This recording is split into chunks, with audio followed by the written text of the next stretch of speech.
Hey buddies, welcome to AmassGames. My name is Simon. Today we're looking at a Pocket Campaigns game.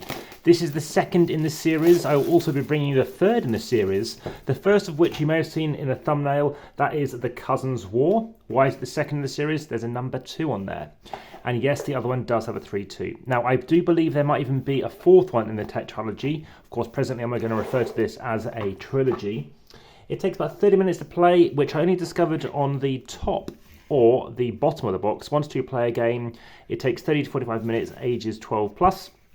By Surprise Stare Games. Now I'm not quite sure why we have a soldier there doing so, but I do know that there are quite a lot of military themed aspects to the game, such as the Cousins War with the War of the Roses.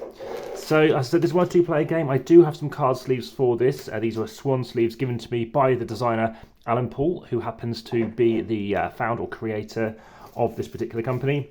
And you might also find this in some other playlists, such as the unboxing, teaser, trailer, preview, overview video playlist, which is what this is.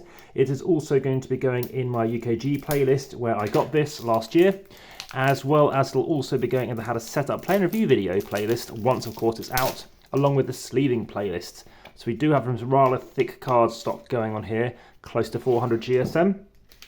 We've got some dice here, which looks like we won't need this packaging once it's opened. And this will be going in my Dice Distancing video playlist. I think this will be Dice Distancing video playlist 100 to see how far dice roll and whether or not you are going to need a dice tray. So what else do we have in the box? So the person who I know has demonstrated for them is being very keen to happen to be teaching me how to play this game, which is why it's been such a delay in bringing this to the channel for you. However, you might have seen this in my haul video playlist as well. So what else is it all about? Well, in Chinese history, the treasure voyages were the 7 Ming era voyages of the treasure fleet between 1405 and 1433. The grand project resulted in far-reaching ocean voyages led by Admiral Zhang. He to the coastal territories and islands in and around the South China Sea, the Indian Ocean and beyond.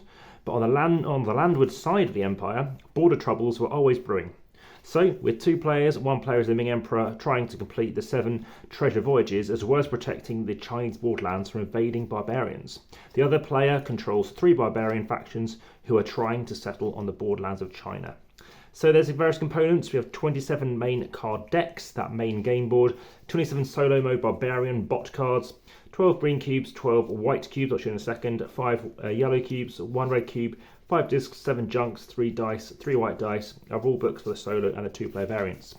So the third one we'll talk about another time, but here we are, the various components. We've already seen there's a deck of sleeves we can be putting stuff into, these baggies. But any questions, any errata, of course, do let me know in the comments. The best on YouTube. It does get shared. Please, of course, do like, share, subscribe, and hit the notification bell, and head through to the description, whereby you can support the channel via Patreon. Head through to Linktree, lots of competitions going on there, as well as heading through as well to Instagram, lots of photos over there, over 3,500 posts. Also head through to the Spotify playlist, that's also on podcasts, on Apple and other places, as well as heading through to TikTok, X, etc. This is the Ming Voyages. This is by David J. Mortimer and Alan Paul. I look forward to bringing you how to set up, play and review. It will also be going in my 2-player playlist and my solo playlist. But for now, thank you very much for watching. For now, back to the table.